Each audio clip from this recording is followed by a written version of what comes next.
अस्सलाम वालेकुम। Lecture 86 start करते हैं। तुमने कल छुट्टी की थी? मुझे क्यों लग रहा है की थी। तुम देखने वाली चीज़ हो। 86 अरे मुझे लग रहा है सच में सच छुट्टी तो नहीं की थी। लेक्चर 86 क्या फ़न स्टार्ट करते हैं जी। क्वेश्चन नंबर 17 था टैक्स ला। क्या ये पोस्ट जुगत कोई बात ना किया करो। अच्छा जी, मुझे लग गई समझ। बेटा ये 17 दोबारा कितने बच्चों ने घर जाके किया था? हो गया था। ये काफ़ी टफ सवाल था। अभी आप लेवल चेक कीजिएगा, जैसे ही आप और पास पेपर्स पे आएंगे आपको इतनी ज़्यादा टफ इकट्ठी एडजस्टमेंट्स नहीं मिलेंगी। तो खैर कंफर्टेबल हो जाएंगे इंशाल्लाह। अब से ऑनवर्ड्स हमारे कंफर्टेबल टाइम शुरू है, लेकिन मैं कोशिश करूँगा ना ही, यानी आज एक और नया काम सिखाऊंगा एक छोटे सवाल में। बड़े सवाल में उसकी एप्लीकेशन सिखा के आपको भेजूंगा, वो आप घर से करके आएंगे, फिर वो सवाल जो है वो कल करके फिर डायरेक्ट मेथड कल ख़त्म कर देंगे, फिर इनडायरेक्ट मेथड पे इनडायरेक्ट ख़त्म करेंगे। अच्छा, फ़र्क कोई नहीं पड़ना इंशाल्लाह, ये एक जैसा ही है मामला। कैश लो का फॉर्मेट यही रहना है, बस वहाँ कैलकुलेशन का तरीका थोड़ा सा डिफरेंट होना है, वो देख लेंगे। जिसका इनडायरेक्ट मेथड मजबूत होगा डायरेक्ट मेथड में से कोई मसला नहीं आएगा, इसलिए मेहनत करें, हसद न करें जी। Question number 13, following information pertains to Nadir. Profit before tax, tax, profit after tax. हाँ जी, ये प्रॉफिट बिफोर टैक्स कहाँ जाता है? स्टार्टिंग पॉइंट है कैश फ्लो का। ये टैक्सेशन मतलब टैक्स एक्सपेंस है, ये कहाँ जाएगा? टैक्स के लेजर में जाएगा। और ये प्रॉफिट आफ्टर टैक्स ये कहाँ जाएगा? ये रिटेन्ड अर्निंग्स में जाएगा। पता है ये सारी बातों का? चलें, उसके बाद बैलेंस शीट में share capital, share premium, retain earning, revaluation तकरीबन हर सवाल में ही आ रहे हैं। ठीक है, रीवैल्यूएशन IAS 16 ना पड़ा होता तो किसने यहाँ पे चेक कर सकना था? ऐसे ही है ना। ओके, उसके बाद नॉन करंट लायबिलिटीज़ में लॉन्ग टर्म लोन है और आज इसका करंट पोर्शन लग नहीं है। ट्रेड पेबल्स है, एक्रूवल्स हैं, टैक्स लायबिलिटी है। फिर PPE है, नेट बुक वैल्यू गिवन है। स्टॉक इन ट्रेड है, रिसीवेबल्स भी नेट हैं। नेट ऑफ व्हाट होंगे? रिसीवेबल नेट ऑफ डेप्रीसिएशन होंगे। अच्छा, और PPE नेट ऑफ प्रोविजन होगा।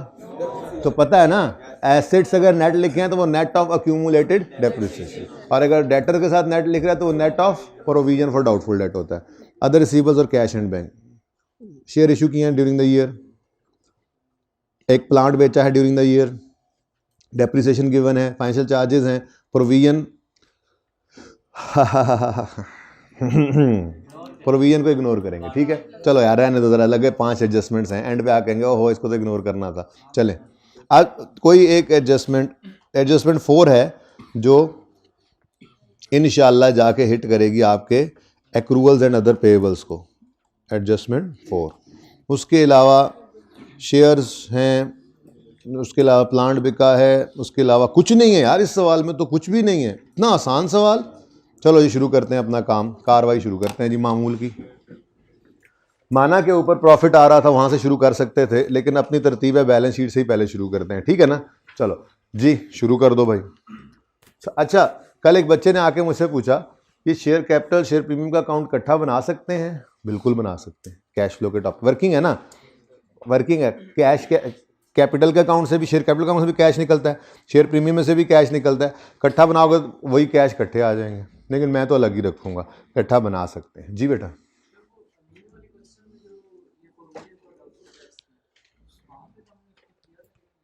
वहां पे भी हमने इग्नोर किया था, हमने तो इग्नोर किया था।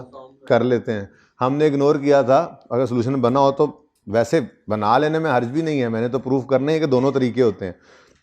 लेकिन आपको मैंने कहा था कि प्रोविजन को आप नेट ऑफ डेटर्स किया, डेटर्स को नेट ऑफ प्रोविजन किया करो। अब बैलेंस शीट के फेस के ऊपर अगर डेटर्स नजर आ रहे हैं और बैलेंस शीट के फेस पे कहीं प्रोविजन नजर नहीं आ रही और वो कह रहा है प्रोविजन क्रिएट करते हैं, तो इस तरह आज वाले सवाल की तरह से ही है, नेट में मिटाकर समझाऊंगा। ठीक है ना, तो इसका मतलब ही यही है कि अगर डेटर्स जो हैं वो मौजूद हैं और प्रोविजन फेस पे नजर नहीं आ रही है बैलेंस शीट के, और प्रोविजन क्रिएट करते हैं वो कह रहा है, तो फिर प्रोविजन नेट हो चुकी हुई है। अच्छा जी, शेयर कैपिटल ओपनिंग बताओ। 10,000, 1000 में है सवाल। रुपीज इन 1000 यहाँ पे भी लिख लिया होगा आपने, मुझे पता है घर पे, ये लाजमी लिख लिया करो।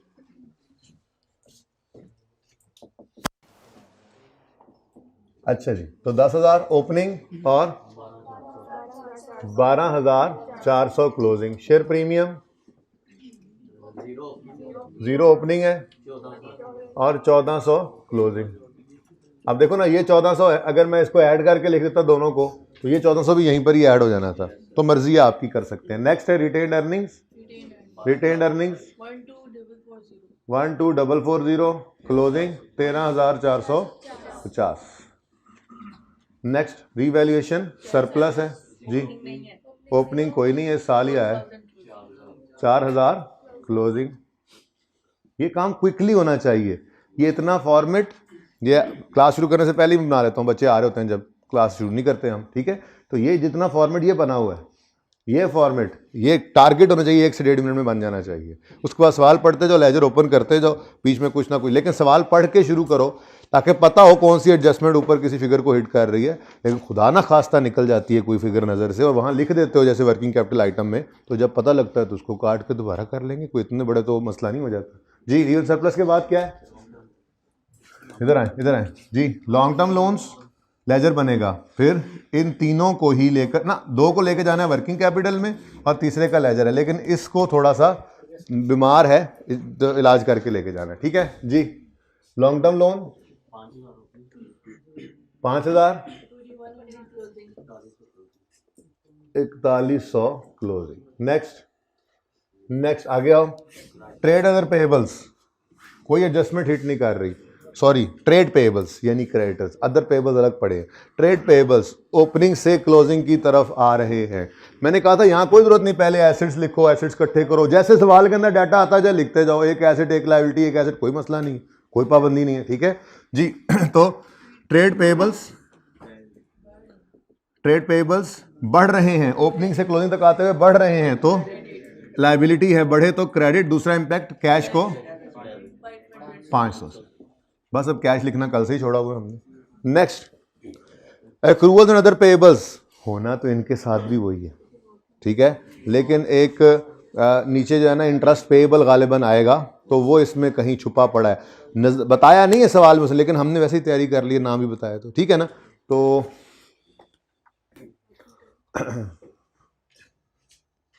वर्किंग 7, ट्रेड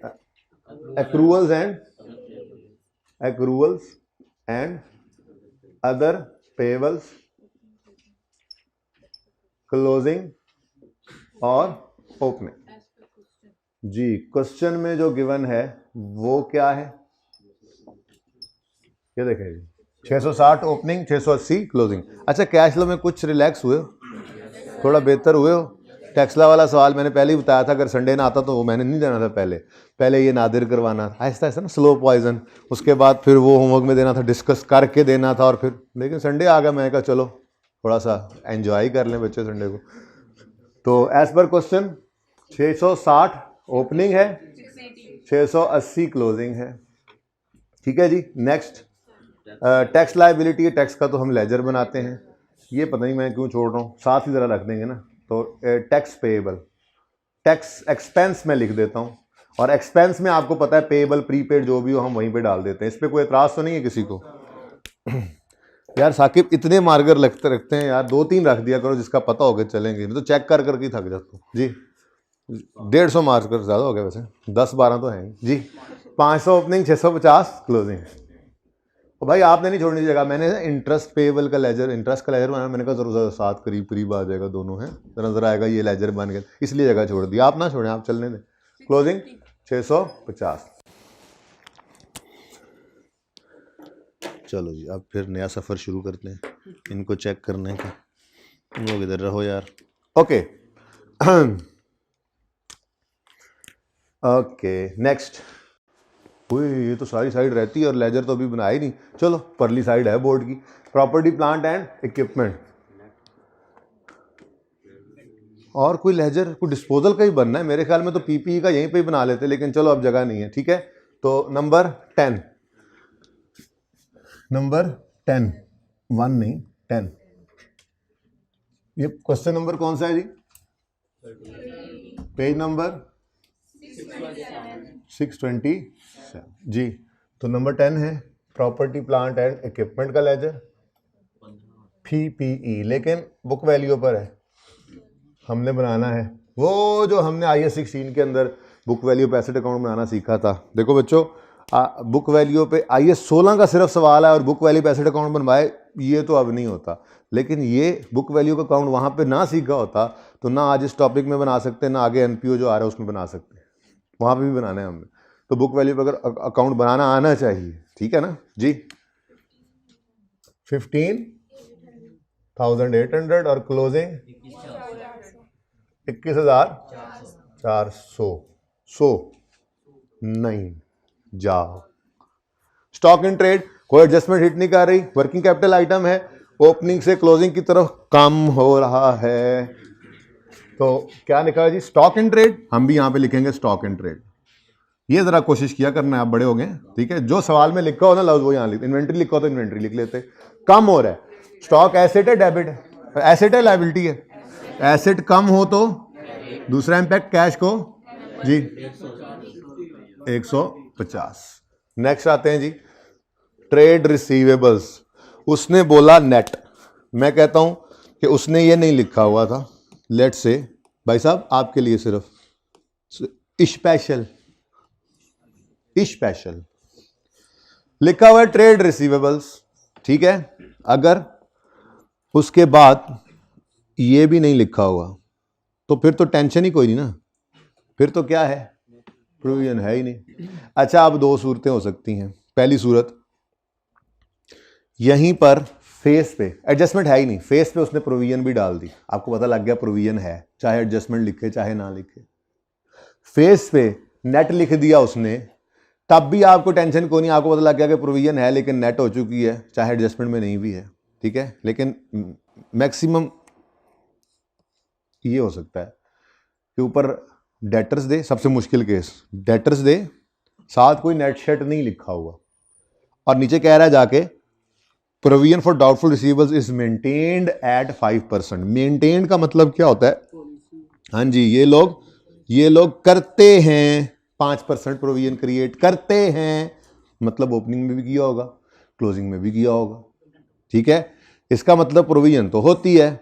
अब जब हम बैलेंस शीट के फेस पे आके देखते हैं तो हमें कहीं प्रोविजन फॉर डाउटफुल डेट नजर नहीं आ रही, ना एसेट पे नेगेटिव साइन के साथ नजर आ रही है, यहाँ या तो यहाँ आ सकती थी, ना कोई चलो गलती से उसने लायबिलिटी पे लिखा हो उस साइड पे नजर आ रही है, यानी कि बैलेंस शीट में कहीं पे मुझे प्रोविजन फॉर डाउटफुल डेट नजर नहीं आ रही। और वो कह रहा है मेंटेन करते हैं, बैलेंस शीट कह रही है नहीं है नजर आ रही, तो इसका मतलब ही क्या होगा? इसका मतलब है कि वो मेंटेन करते हैं, फेस पे नजर नहीं आ रही, तो वो फिर पीपीई में से नेट हुई पड़ी होगी।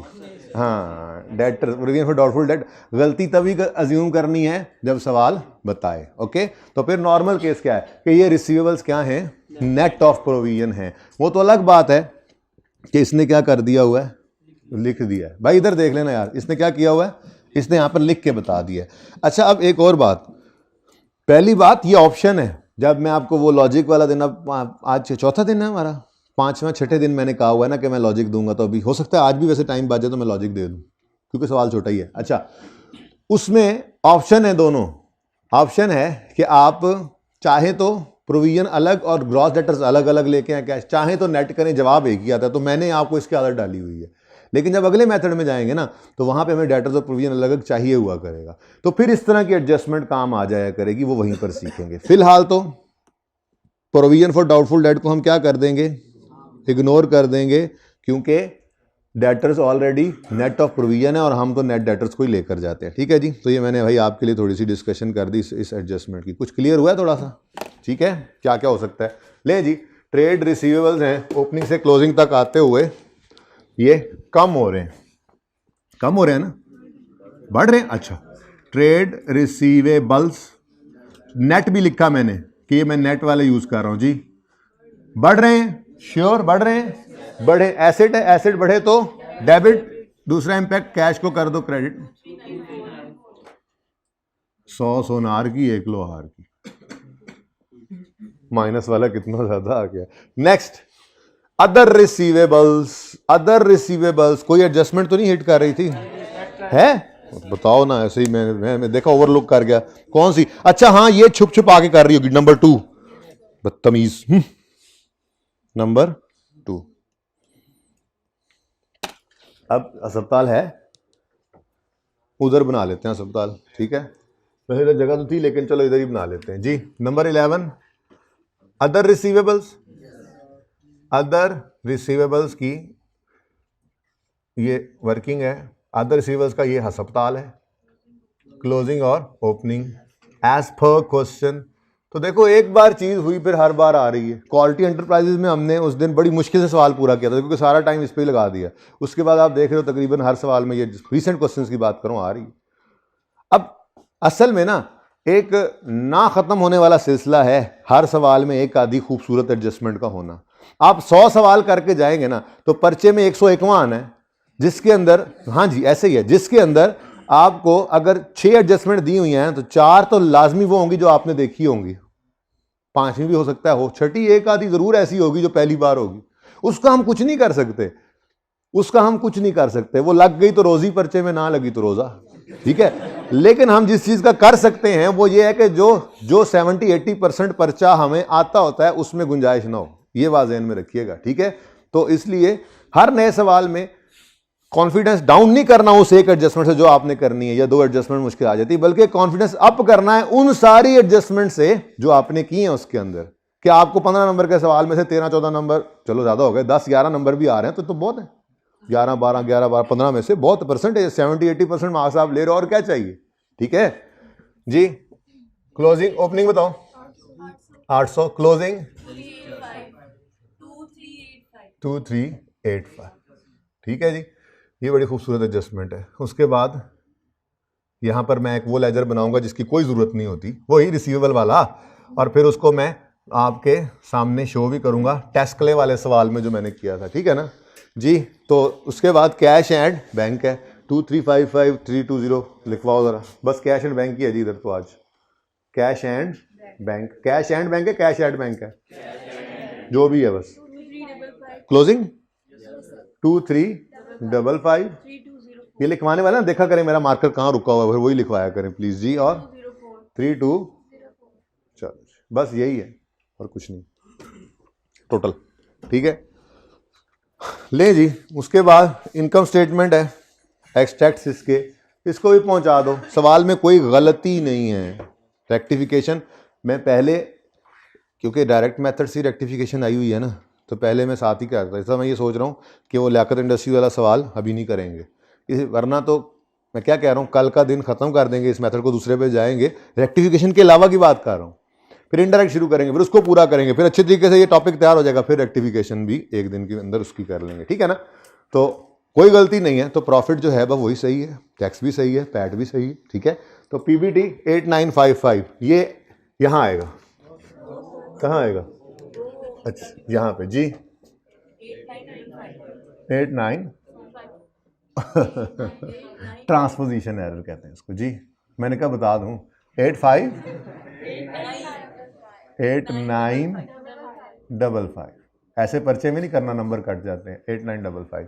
नेक्स्ट टैक्सेशन, पीएनएल में टैक्सेशन का मतलब लायबिलिटी होगा, प्रॉफिट एंड लॉस में इनकम्स एक्सपेंसेस आते हैं, तो टैक्सेशन का मतलब टैक्स एक्सपेंस है, ठीक है। टैक्स एक्सपेंस है तो टैक्स के लेजर में आएगा। अब एक्सपेंस के लेजर में एक्सपेंस प्रॉफिट एंड लॉस वाली फिगर किस तरफ आती है, हम तो कैश से सोचेंगे, कैश के ऑपोजिट आती है, यही बात याद रखें, कैश के ऑपोजिट आती है, ठीक है। तो expense debit, cash credit, cash तो डेबिट साइड पे आता है, तो फिर प्रॉफिट एंड लॉस में जो एक्सपेंस जाना होता है, मैं वही एक्सपेंस का नाम लिख दूँ, उन्होंने टैक्सेशन लिखा हुआ लेकिन हमारी वर्किंग है, मैं टैक्स एक्सपेंस ही लिख रहा हूँ, ठीक है जी। टैक्स एक्सपेंस जो प्रॉफिट एंड लॉस में जाना है वो सवाल में गिवन है 2945, ठीक है जी। और लास्ट में है पैट 6010, ये कहाँ जाएगा, रिटेन्ड अर्निंग्स में, प्रॉफिट आफ्टर टैक्स 6010। ले जी, सारा डाटा ओवर एंड आउट। अच्छा ये फॉर्मेट ना अब मैं किसी और सवाल में इस्तेमाल कर लूँगा, सुभान अल्लाह, सवाल का नाम बदल लेंगे, ऐसे थोड़ी मैं घर पे मेहनत करके आऊँ और मैं इस्तेमाल, ये कल असल में लिखा था, मुझे लगा था टैक्सला वाले सवाल के बाद 15-20 मिनट बाद जाएंगे, लगता ही है मुझे। असल में ना मसला ये होता है कि आप लोगों को जब तक किसी एडजस्टमेंट में कंफर्टेबल नहीं हो तो आगे तो नहीं जाया जा सकता ना, तो मेरा अंदाज़ा जो होता है वो अक्सर गलत हो जाता है, कोई मसला नहीं है उसमें, ठीक जा रहे हैं अल्हम्दुलिल्लाह। अदर इन्फॉर्मेशन शुरू करते हैं जी। Number 1, shares issued during the year were as follows. Number 1, 10% bonus shares in March 17, हमारा ये 31 दिसंबर 17 है ना। अब बोनस शेयर्स इशू किए हैं, तो बोनस शेयर्स की तो मुझे एंट्री भूल गई। नहीं, dividend debit, share capital credit, और ठहर जाओ, डिविडेंड वहीं डेबिट होता है, पहले लिखने तो दो। डिविडेंड डेबिट और cash credit, dividend payable credit. मुफ्त में शेयर्स बांटते थे तो शेयर कैपिटल बढ़ता था, तो शेयर कैपिटल क्रेडिट। और हो ही नहीं सकता कि इस एंट्री में शेयर प्रीमियम हिट हो, याद है क्या वजह है? ये एंट्री हमेशा फेस वैल्यू से होती है, इसका मतलब ये एंट्री सिर्फ शेयर कैपिटल के अकाउंट में आएगी, ठीक है। अच्छा, अब डिविडेंड डेबिट करना है, वो तो दोनों जगह ही हो सकता है, रिटेन्ड अर्निंग सरप्लस, लेकिन मैंने आपको रिटेन्ड अर्निंग शेयर प्रीमियम में, लेकिन आप रिटेन्ड अर्निंग में ही किया करें, ठीक है ना, फर्क नहीं पड़ता, दोनों जगह ही सही है। असल में यहां पे मैं सिर्फ इसलिए नहीं कर रहा हूं कि ओपनिंग सरप्लस पड़ा ही नहीं है, ओपनिंग शेयर प्रीमियम पड़ा ही नहीं है, और ये पहले इशू हो रहे हैं, राइट इशू में शायद शेयर प्रीमियम आया होना, और ठीक है ना, तो इसलिए मैं तो रिटेन्ड अर्निंग से ही कर रहा हूं। अब क्वेश्चन इज 10% बोनस शेयर्स हैं, ये 10% बोनस शेयर्स, बोनस डिविडेंड, ये किस पे परसेंटेज अप्लाई होती है? शेयर कैपिटल के लेटेस्ट बैलेंस पे, और लेटेस्ट बैलेंस है 12,400। हाँ जी, याद करें, statement of changes in equity बनाते थे, जिसके अंदर शेयर कैपिटल का मिसाल के तौर पर रिटेन्ड अर्निंग्स का ऐसे बैलेंस आ रहा होता था। तो ये ओपनिंग 1 जनवरी 17 पर 10,000 है, ठीक है जी, और रिटेन्ड अर्निंग्स का ओपनिंग 12,440 ही है ना। अब बोलो, अब यार ये देखो, देख ले फिर आगे चलेंगे। अच्छा, मैं यहीं से चाती मार के कर रहा था, मैं इतना मेरा हाफजा तो नहीं है। अच्छा, अब हमने किया बोनस इशू, ठीक है, तो बोनस इशू से हमने 10% अप्लाई, बोनस इशू में 10% हमने अप्लाई करना है, किस पे? अब देखो ऊपर कौन सी वैल्यू पड़ी है, 10,000, और अभी 12,400 नाम की चीज तो 31 दिसंबर 17 की शाम को जाके बनेगी, जिसके अंदर ये बोनस भी इशू हो चुका होगा, जिसके अंदर राइट इशू के शेयर्स भी आ चुके होंगे, जो वो कह रहा है। तो शेयर हमने मार्च में अगर डिविडेंड दे रहे हैं, तो शेयर कैपिटल का बैलेंस तो ओपनिंग वाला ही उठाना था, क्लोजिंग तो कभी नहीं उठाना था, और ठीक है ना। हाँ, लेकिन हम ऐसे नहीं बना रहे, तो सिर्फ आपको समझाया मैंने कि देखो ऊपर देखते थे हम कि बोनस इशू या बोनस डिविडेंड जब देना है, तो उस वक्त देखते थे शेयर कैपिटल का लेटेस्ट बैलेंस क्या है, तो वो तो 10,000 है, 12,400 कहीं नजर आ रहा है, वो तो जाकर निकलेगा क्लोजिंग, यहां पे बोनस शेयर्स इश्यू होंगे, फिर राइट शेयर्स इश्यू होंगे, फिर क्लोजिंग 12,440 आएगा। यहां पर तो इस वक्त सिर्फ 10,000 ही है, तो कितने बच्चों ने 12,440 के 12,400 के ऊपर जो है वो 10% लगाया था? कितने बच्चों ने 12,400 पे 10% लगाया था पहली बार? फिर ठीक कर लिया, लेकिन पहली बार गलती से इस पे लगाया था, वो हाथ खड़ा करें। इतने अच्छे हो नहीं कि सारों ने ये ट्राई, कितने बच्चों ने किया था? सवाल ही किसी ने, सब ने 10,000 पे रेट लगाया था पहली बार ही। मैं नहीं मान सकता, कोई तो होंगे, हाँ ये हाइब्रिड में कोई है ऐसा बच्चा मेरे जैसा, एक तो है मेरे जैसा जी, और कोई? शुक्र है, चलो मैं कल ही नलायक, लेकिन है मेरा एक दोस्त, कोई बात नहीं यार, नलायक मेहनती होना चाहिए, कोई बात नहीं, मेहनत करते रहो। तुमने हाथ खड़ा किया ना जिसने, कोई नहीं, 10,000 रुपीज, 10,000 रुपीज पे ही लगा देते थे ना, rupees 10,000 into 10% is equal to 1,000 rupees का शेयर कैपिटल मुफ्त में, शेयर्स मुफ्त में बांट दिए, ठीक है। अब ये एंट्री पोस्ट कर लो। अगर ये पोस्ट नहीं करोगे ना और बैलेंसिंग निकालोगे, तो ये भी कैश में निकल आएंगे, जबकि ये तो कैश है ही नहीं, ये तो कैश है ही नहीं। इसीलिए रियल सरप्लस आई एंट्री क्यों करते हैं? ताकि वो एडिशन में कैश शामिल ना हो जाए। ऐसे ही ये मुफ्त शेयर बांटते हैं, तो इसकी एंट्री कर लो। इसीलिए तो उसने डाटा में ये बताया था जी। तो डिविडेंड यहां पर बोनस इशू, बोनस, बल्कि यूं लिखना चाहिए, पहले लिख लेते हैं फिगर, पहले डबल एंट्री किया करो। क्या मैं गलती कर रहा था? देखो पहले डबल एंट्री किया करो, ठीक है, फिर लिखने के लिए कुछ भी लिख लेंगे। रिटेन्ड अर्निंग्स डेबिट 1,000 से, शेयर कैपिटल क्रेडिट 1,000 से। यहां पे हमने लिखा रिटेन्ड अर्निंग्स और बोनस, अपने समझने के लिए मैंने लिख दिया, पर्चे में लिखने की कोई जरूरत नहीं। यहां पर लिखा हमने शेयर कैपिटल और यहां पर लिख लिया अपने समझने के लिए बोनस। ये एंट्री हो गई, ठीक है बच्चों, एंट्री हो गई। अब फायदा ये होगा कि जब यहाँ पे बैलेंसिंग अगर निकलेगा ना तो यहाँ पे, तो वो फिर पक्की बात है वो कैश होगा। ठीक है, अच्छा ले जी, अगली चीज कह रहा है राइट इशू हुआ है, राइट शेयर्स इशू किए हैं कंपनी ने इन जुलाई 17, और कोई डिटेल नहीं है, तो फिर हमें भी जरूरत नहीं है, बस ये पता है कि राइट शेयर्स इशू हुए हैं तो ठीक है। अब जब सारा सवाल खत्म होगा, बैलेंसिंग करेंगे तो शेयर कैपिटल में कैश आ रहा होगा, शेयर प्रीमियम भी आ रहा होगा, तो फिर हम कहेंगे हाँ ये वही राइट इशू वाले पैसे ही आए हैं। ठीक है, इसका अगले का कुछ नहीं करना था। ठीक है, नेक्स्ट लो जी, beautiful example, beautiful adjustment. During the year plant costing 9500 having book value of 5200 was disposed off for 4800 of which को छोड़ो फिलहाल। मुझे ये बताओ एसेट अकाउंट किस पे बन रहा है? बुक वैल्यू पे ना, तो फिर हमें कोई 9500 की जरूरत है? सुकून मारो, फिर बुक वैल्यू ही उठा लो। ठीक है, अब डिस्पोजल अकाउंट बनाना है आज या पहले एंट्री करें? हैं, पहले डिस्पोजल अकाउंट में एंट्री उधर करवा दूंगा मैं। ठीक है, बल्कि एंट्री यहाँ कर देते हैं, चलो आपने अगर डबल काम करना ही है तो एंट्री यहाँ कर देते हैं। ये तो सिंपल सी जर्नल एंट्री है भाई, सिंपल सी जर्नल एंट्री है भाई, सिंपल सी जर्नल एंट्री है, गायब ना होना। ये जर्नल एंट्री हो रही है जी। एक्यूमुलेट डेबिट और एसेट कॉस्ट से क्रेडिट अलग अलग करने की बजाय हम बुक वैल्यू से एसेट को क्रेडिट कर देंगे, तो एंट्री बनी कैश डेबिट और पीपीई क्रेडिट, और बुक वैल्यू ही लिख देते हैं। ठीक है, अब बुक वैल्यू कितनी है जी? 5200, और बिका है ये कितने का? 4800 का। थोड़ी देर के लिए मैंने ये ऐसे लिख लिया। अब हमें क्या आ गया जी? खैर से लॉस आ गया है, प्रॉफिट एंड लॉस में जाएगा लॉस, कितना? बैलेंसिंग 400 का लॉस आ गया। ठीक है जी, लेकिन मसला ये था कि 4800 का जो बिका है, इसमें से कल वाली एडजस्टमेंट है सेम, इसमें से 1800 स्टिल आउटस्टैंडिंग, पेएबल ना, पेएबल।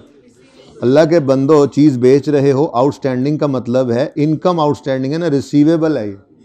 ठीक है, ये पैसे हमें आने थे, आउटस्टैंडिंग है, उसके एंड पे पेएबल है, हमारे तो रिसीवेबल हैं जी। साकिब ठीक है, सब बातें तो नहीं कर रहा कोई किसी क्लास में? बोले ना तो बता देना, उड़ा देंगे। पता नहीं दूसरी क्लास मैंने कहा ऐसे पता नहीं उड़ा दूंगा मैं, कहते हैं जी जैकेट पहन के, मैं क्या यार खोल के देख लो ना कहो, मैं तुसी क्या सी यार, मैं बम बरूद वाला नहीं, दम दरूद वाला जी। अच्छा ओके,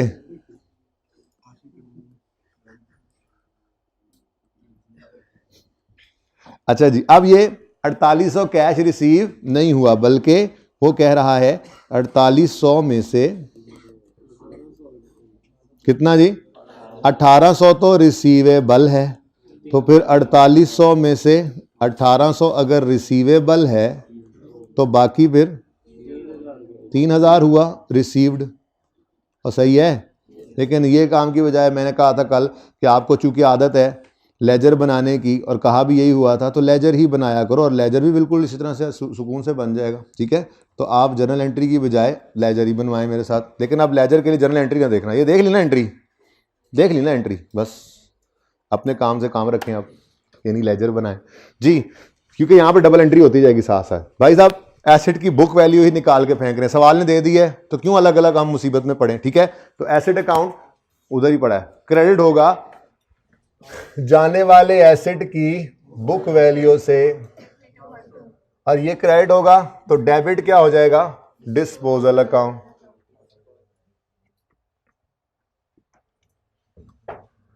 एक मिनट, डिस्पोजल को थोड़ा और चले, इसके साथ वो इसका दोस्त यहाँ पे बना लेंगे ना, जैसे वहां पे जगह छोड़ी है मैंने। ठीक है, यहाँ पे एक छोटा सा लेडजर और बनाएंगे, जिसकी जरूरत नहीं है। वैसे तो मैं नंबर 12 लिख भी रहा हूँ, लेकिन इसकी कोई जरूरत नहीं है लेजर की, इसके बगैर भी काम चलता है, मैंने कल भी बताया था। अच्छा जी, आखिरी लेजर इंशाल्लाह हमारा होगा, क्योंकि बाकी तो उधर इंटरेस्ट वाले की जगह छोड़ी हुई है हमने जी। बच्चों, डिस्पोजल एसेट अकाउंट क्रेडिट हुआ जाने वाले एसेट की बुक वैल्यू से, कितनी है?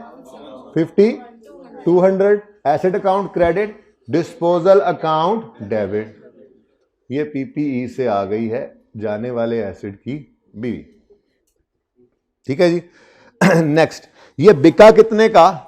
4800 का, जिसमें से 1800 रिसीवेबल है।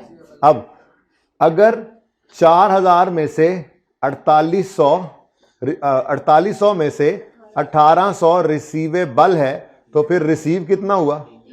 अब इस 3000 की एंट्री बन रही है कैश डेबिट, कैश का अकाउंट बना नहीं रहे होते, कैश डेबिट, डिस्पोजल का अकाउंट क्रेडिट, डन। ये जाएगा हमारे कैश फ्लो में, ठीक है। अच्छा, उसके बाद बाकी का जो है उसकी रिसीवेबल की एंट्री करते हैं। तो एक अकाउंट हम जबरदस्ती ओपन कर रहे हैं, रिसीवेबल फॉर पीपीई, यही नाम लिखा था ना कल, रिसीवेबल फॉर पीपीई जी। तो cash debit, disposal account credit 3000 से, रिसीवेबल डेबिट और डिस्पोजल अकाउंट क्रेडिट 1800 से, ठीक है। ये जी रिसीवेबल है फॉर पीपीई। तो लेजर बनाने की जरूरत नहीं है, जबानी भी कर सकते थे, लेकिन मैंने ये बहल बना दिया जी। ये डिस्पोजल से आया है, रिसीवेबल स्टैंड हुआ है। ओपनिंग डेट पर कोई रिसीवेबल नहीं था, इसी साल बेचा है ना हमने, अब बोलो। और क्लोजिंग डेट पर चूंकि वो रिसीव नहीं हुआ तो सारे का सारा क्या है, रिसीवेबल ही है। और ठीक है, अब इसको तो बाद में देखते हैं, जरा इसके बारे में बताओ। ये ऑलरेडी जनरल एंट्री में वैसे कर भी लिया था। लॉस आ रहा है इसका, प्रॉफिट एंड लॉस के अंदर बैलेंसिंग लॉस है 400 रुपए का, ठीक है। अब क्या करेंगे जी, हमारे लिए कैश फ्लो में इस डिस्पोजल के ऊपर आने वाले लॉस ने रिवर्स होना है और इस कैश ने इन्वेस्टिंग एक्टिविटी में जाना है। रिसीवेबल ने कैश फ्लो में नहीं जाना, निकाल के ले गया। अगर ये 1800 यहां से ना माइनस करते, ठीक है, तो सारा कैश में चला ना जाता 4000-4800, गलत हो जाता ना, ठीक है, हमने अलग कर लिया। अब कैश फ्लो में सिर्फ 3000 ही जा रहा है और गेन तो उतना ही है, ओके।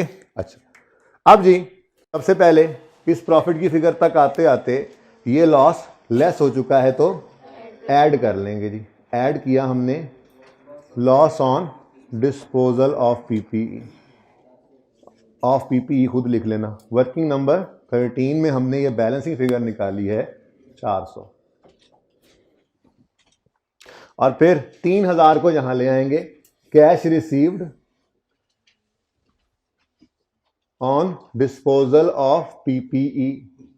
इसको भी वर्किंग 13 लिख दो, क्योंकि 3000 मैंने वहीं पे 4800 माइनस 1800 करके लिखा है, तो कोई नहीं, वर्किंग वहीं पे यूजर एग्जामिनर देख लेगा। और ये 3000 पॉजिटिव आ गया, ठीक हो गया जी। अब अगली बात है, इसको भी फड़का ही देते हैं साथ ही। देखें, बात दरअसल ये है, आज थोड़ा सा टाइम है इसलिए थोड़ी सी बात करता हूं। हम इंटरेस्ट इनकम हो गई, इंटरेस्ट एक्सपेंस हो गया, फिक्स्ड एसेट्स का गेन लॉस हो गया, इसको क्यों ऐसे अलग से शो करते हैं रिवर्स करके, और यहाँ पे माइनस या वहाँ पे प्लस माइनस कर रहे होते हैं? कभी सोचा होगा, लेकिन मैं सोचने नहीं दे रहा था। Sale, cost of sale, selling expense, admin expense, ये सारे के सारे कभी भी आपको फेस पे रिवर्स होते नजर नहीं आते, इनका कैश पे होता या रिसीव होता नजर नहीं आता। कभी गौर किया आपने? हम अच्छा किया, हम किस चीज को टारगेट कर रहे होते हैं? Sale, cost of sale, selling और एडमिन एक्सपेंस के बाद वाली चीजों को टारगेट करते हैं। इसके बाद क्या होता है? Finance cost, other expense, other income और टैक्स एक्सपेंस, यही बाद में आते हैं ना। क्या वजह है कि हम इनको अलग से लेकर आ रहे होते हैं? क्या वजह है? देखिए, मैंने आपको कहा था कि आपकी जो सेल है, कॉस्ट ऑफ सेल है, सेलिंग है, एडमिन है, ये प्रॉफिट की फिगर तक sale, cost of sale, selling expense, selling admin plus minus हुए पड़े होते हैं ना, हम उसको वहीं रहने देते हैं, ठीक है। मैंने कहा था वो सारे के सारे जो sale, cost of sale, selling expense, admin expense, वो इस एरिया के अंदर कैश में कन्वर्ट होते हैं, वो तो प्रूव भी करना रहता है ना, ठीक है। अब इसके बाद फाइनेंस कॉस्ट हो तो उसमें हम क्या करते हैं? इंटरेस्ट एक्सपेंस ऐड करके इंटरेस्ट पेड माइनस करते हैं।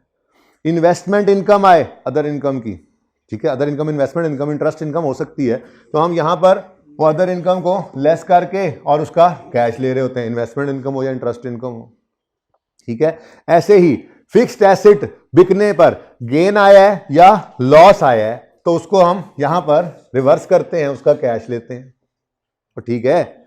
तो क्यों ये काम कर रहे होते हैं? ऐसा क्यों करते हैं? असल में ना, ये जितनी चीजें, फाइनेंस कॉस्ट हो गया, ये अदर इनकम के अंदर पड़ा हुआ गेन ऑन डिस्पोजल या इन्वेस्टमेंट इनकम हो गई, अदर एक्सपेंस में पड़ा हुआ लॉस ऑन डिस्पोजल हो गया मिसाल के तौर पे, ये सारी चीज़ें हमारे ऑपरेशंस का पार्ट नहीं होती। बड़ी अहम बात कर रहा हूं, हमारे ऑपरेशंस का पार्ट। क्या मतलब अगर मैं एसी बनाने की दुकान बना के, एसी बेचने की दुकान बना के बैठा हूं तो मेरे ऑपरेशंस क्या हैं? एसी बना के या खरीद के बेचना। तो सेल्स भी रेलेवेंट, कॉस्ट ऑफ सेल भी रेलेवेंट, सेलिंग भी रेलेवेंट, एडमिन भी रेलेवेंट, ठीक है ना? ये ऑपरेशंस हैं। अच्छा, अब मुझे पैसों की जरूरत पड़ी, मैंने बिजनेस के लिए लोन ले लिया बैंक से। लोन लिया तो उस पर क्या पे किया? इंटरेस्ट। क्या ये लोन लेना और इंटरेस्ट पे करना ही मकसद था जिंदगी का, इस कारोबार में आने का? ऑपरेशंस, ठीक है। तो पैसे कम पड़ गए, बिजनेस को पैसों की जरूरत पड़ी, बिजनेस ने लोन लिया और इंटरेस्ट पे किया। क्या ये लोन लेकर इंटरेस्ट पे करना ही कारोबार शुरू करने का मकसद था? ये तो ऑपरेशंस का पार्ट नहीं है। ऐसे ही पैसा सरप्लस पड़ा था, वेला पड़ा था, कहीं इन्वेस्ट कर दिया, इंटरेस्ट या इन्वेस्टमेंट इनकम कमाई। क्या कारोबार ही इसीलिए किया था कि जो पैसा वेला होगा उसको इन्वेस्ट करके इन्वेस्टमेंट इनकम, अदर इनकम कमाया करेंगे? गौर करो। तो IAS 1 जो है ना, ऐसी चीजों को अदर इनकम में डलवा रहा है। फाइनेंस कॉस्ट अलग रखी, अदर इनकम जो नॉन कोर एक्टिविटी की इनकम है, हमारे ऑपरेशंस का पार्ट तो नहीं था। आप बनाते धागा हैं, जैसे वो मिसाल दी थी आपको, बना के बेच रहे हैं, ठीक है, और बीच में वो थोड़ा स्क्रैप बन गया, आपने वो बेच दिया। क्या आप स्क्रैप को रेवेन्यू में डाल सकते हैं? स्टैंडर्ड कहते हैं आप स्क्रैप को अदर इनकम में डालो। आपने मिल इसलिए नहीं लगाई थी कि स्क्रैप बेचें, मिल इसलिए लगाई थी कि धागा बेचें, स्क्रैप तो साथ बन गया। ऑपरेशंस, ठीक है। तो जो operations normal daily routine operations का पार्ट चीजें नहीं होती हैं, वो sale, cost of sale, selling, admin में नहीं आती हैं, ठीक है। वो कहां चली जाती हैं? फाइनेंस कॉस्ट तो वैसे ही अलग थलग है ना। जो ऐसी चीजें हैं जो रूटीन नॉन कोर एक्टिविटी की इनकम, जो भी अदर इनकम है, इन्वेस्टमेंट इनकम है जी, इंटरेस्ट इनकम है जी, स्क्रैप सेल की इनकम है, ये अदर इनकम में जा रही है। Gain on sale of fix asset भी अदर इनकम है। क्यों? अगर मैं एसी बनाने का, बना के बेचने का या खरीद के बेचने का कारोबार कर रहा हूं, तो एसी इन्वेंट्री को बेचना मेरा काम है, लेकिन जो एसी मैंने दुकान में लगाया हुआ है, जिसको मैंने PPE कहा है, वो नहीं मैं हर महीने 10 दफा बेच रहा होता। बात समझिए। कारोबार में जो एसेट खरीद के लगा दिया गया फॉर यूज, वो तो फिक्स एसेट है। वो फिक्स एसेट हर रोज नहीं बिक रहा होता, खरीदा नहीं जा रहा होता, कभी कभार होता है। 10 साल बाद हमने एक फिक्स एसेट बेच दिया और एक नया ले लिया, 5 साल बाद एक फिक्स एसेट पुराना बेचा और नया ले लिया। वो तो जरूरत के लिए, इस्तेमाल के लिए होती है चीज। तो अगर फिक्स एसेट बेचा है, उसके बेचने पर गेन आया है, तो स्टैंडर्ड कहते हैं उनको सेल में मत डालो, कभी कभार होने वाला काम है, नॉन कोर। कोई काम तो इस मकसद के लिए तो नहीं आपने यहां पे मिल लगाई थी कि मैं मिल बेचा करूंगा, भाई समझ रहे हो ना। ऐसे ही फिक्स एसेट को बेचने पर लॉस आ गया, स्टैंडर्ड कहता है इसको कॉस्ट ऑफ सेल में या सेलिंग में या एडमिन में ना डालो, ये कभी कभार होने वाला काम है। कंपेरेबल नहीं ना रहते दोनों साल, ठीक है। आपकी कॉस्ट ऑफ सेल पिछले साल जो है वो मतलब 10 रुपए थी, आपको इस साल एसेट बेच के 5 रुपए का लॉस आया, आपने वो भी कॉस्ट ऑफ सेल में डाल दिया। कॉस्ट ऑफ सेल पिछले और इस साल की कंपेरेबल ही रही, पिछले साल 10, इस साल 15 हो गई। देखने वाला क्या कह रहा है? बड़ी कॉस्ट ऑफ सेल बढ़ गई है। हालांकि उसमें एक वन ऑफ आइटम आपने ऐसा डाल दिया कि फिक्स एसेट बेचा था, उस पर लॉस आ गया, प्लांट बेचा था, यार हद हो गई। नॉन कोर है, अलग रखो, ये स्टैंडर्ड कहते हैं, ठीक है ना। तो sale, cost of sale, selling, admin, ये सारे यहां पर कैश में कन्वर्ट हो जाते हैं। इसके बाद वाले सारी हमारी नॉन कोर, हमारे ऑपरेशंस का पार्ट नहीं होती। जैसे फाइनेंस कॉस्ट के बारे में कहा, इंटरेस्ट एक्सपेंस, पैसा जरूरत पड़ा, ले लिया बैंक से, इंटरेस्ट पे किया, ऑपरेशंस का पार्ट नहीं था। जरूरत पड़ी, ले लिया, बस एक कॉस्ट तो है, पैट से पहले तो माइनस कर रहे हैं, ठीक है। ऐसे ही पैसा फारिग पड़ा था, इन्वेस्ट करके इन्वेस्टमेंट इनकम कमा ली, ऑपरेशंस का पार्ट नहीं है। फिक्स एसेट 10 साल से इस्तेमाल कर रहे थे, बेचकर गेन आ गया, अदर इनकम में डालो, ऑपरेशंस का पार्ट नहीं है।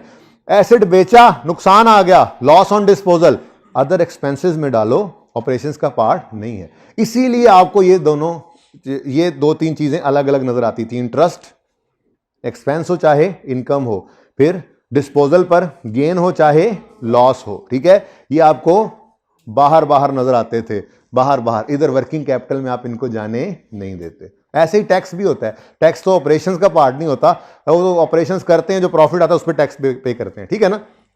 तो यहां पर ना एक लाइन है फॉर्मेट के अंदर जो मैंने लिखी नहीं हुई है, मैं कहता हूं जरा टाइम बच जाए, मैं दिखाऊंगा तो सही, लेकिन पर्चे में भी ऐसे ही करना है, वो नहीं लिखनी। यहां पे करके ना एक टोटल पहले किया जाता है, उस टोटल में लिखा जाता है cash flows from operations, from, यहां पर कैश फ्लो फ्रॉम ऑपरेशंस आते हैं। तो कैश फ्लो फ्रॉम ऑपरेशंस के अंदर आप कैसे इंटरेस्ट एक्सपेंस को आने देंगे, वो ऐड करते हैं, पेड को नीचे लेस करते हैं। ये यहां पर वाली फिगर के अंदर यहां की फिगर तक आते आते इंटरेस्ट एक्सपेंस रिवर्स हो जाता है, और ये फिगर पार्क होती है, उस फिगर के अलावा होती है, और फिर बाद में इंटरेस्ट पेड माइनस कर रहे हैं। ठीक है ना? ऐसे ही इन्वेस्टमेंट इनकम, यहां पे आपने रिवर्स कर दी इन्वेस्टमेंट इनकम लेस करके, अब रिवर्स की तो इस फिगर तक आते आते वो रिवर्स हो चुकी है, इसमें नहीं है, और फिर इन्वेस्टमेंट इनकम यहां पे अलग कैश फ्लो के तौर पे ऐड कर दी। ऐसे ही गेन लॉस भी है, ठीक है ना? लेकिन ये हम लिखते नहीं, ये फिर किसी वक्त समझा दूंगा। तो अब ये सारी बात सुनने के बाद मुझे ये बताएं, फिक्स्ड एसेट्स का बेचना, आज लॉजिकली बात करेंगे ना, फिक्स्ड एसेट्स का बेचना खरीदना, क्या ये हमारे ऑपरेशंस का पार्ट होता है? नहीं ना होता, ठीक है। अब अगला सवाल, हमने एक फिक्स एसेट बेचा है जिस पे एक रिसीवेबल आने लग गया, ठीक है। ये रिसीवेबल अगर मेरा अदर रिसीवेबल्स में छुपा पड़ा हो और मेरे अदर रिसीवेबल्स में जाना हो वर्किंग कैपिटल आइटम्स में, तो क्या मैं उसे इसके अंदर पड़े हुए जाने दूं? ये फिक्स एसेट्स का बेचना हमारे ऑपरेशंस का पार्ट, नॉर्मल ऑपरेशंस का पार्ट नहीं है। और अगर इसका रिसीवेबल अदर रिसीवेबल्स में पड़ा है तो उसमें पड़ा रहा तो ये भी चला जाएगा ऑपरेशंस का पार्ट बनने, जबकि हमने ये होने नहीं देना, ठीक है। ये सारी बात पिछले 2-3 दिन में होती रही थी, लेकिन छुपाता रहा था आपसे, ऐसे ही बोर होना था इसलिए। तो अब इस एडजस्टमेंट में कहीं नहीं उसने बताया कि ये फिगर कहां गई, लेकिन ये हमें पता लग गया कि 1800 रुपए का एक रिसीवेबल स्टैंड हो चुका है। मैंने इसीलिए लेजर बनाया, ये लेजर मैंने एम ही बनाया, जरूरत कोई नहीं थी। 1800 का एक रिसीवेबल स्टैंड हो चुका है, ये तो कंक्लूड हो गया।